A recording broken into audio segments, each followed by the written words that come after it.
Azt a mindenit! Sziasztok srácok! Hát amit a címből is látjátok, ez egy új sorozatnak a bejelentő videója lesz. Készültem nektek egy kis meglepetéssel. Hiszen ez az új sorozat a Photoshopról fog szólni. Kaptam egy nagyon jó támogatást, egy kis segítséget a munkájámtól, ami lehetővé teszi azt, hogy feltegyek nektek heti 4 vagy heti 5 ilyen kis oktató videót a Photoshopról. Tudjátok, van ez a vasárnapi bolt zárva tartás,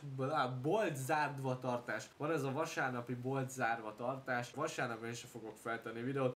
Nem, csak vicceltem. Ezek ilyen kis oktató videók lesznek, amiknek a lényeg annyi, hogy például lesz benne ilyen, hogy hogyan lehet szemet kiretusálni, hogy szép legyen, hogyan lehet mondjuk bármit úgy megszerkeszteni a Photoshopba, hogy az úgy tűnjön, mint hogyha megrajzoltátok volna. Ilyen egyéb finomságok lesznek. Olyan dolgokat próbálok majd mutatni nektek a Photoshopba, amire tudom, hogy szükség van, és tudom, hogy tudjátok majd használni. Viszont srácok, mivel már 70-en vagyunk a csatornán, éppen ezért szeretném, hogyha ti is megírnátok ide kommentbe, hogy milyen tutoriálokat vagy milyen oktató videókat szeretnétek látni így a Photoshop témakörében, és akkor ezt mindenképpen igyekszem teljesíteni. Úgyhogy mondhatjuk azt is, hogy ti is tudjátok alakítani ezt a kis menetrendet. Hogyha szeretnétek, akkor viszont mindenképpen tartsatok velem ebben a kis sorozatban. Hát srácok, ennyi lett volna, én Krisz voltam, sziasztok!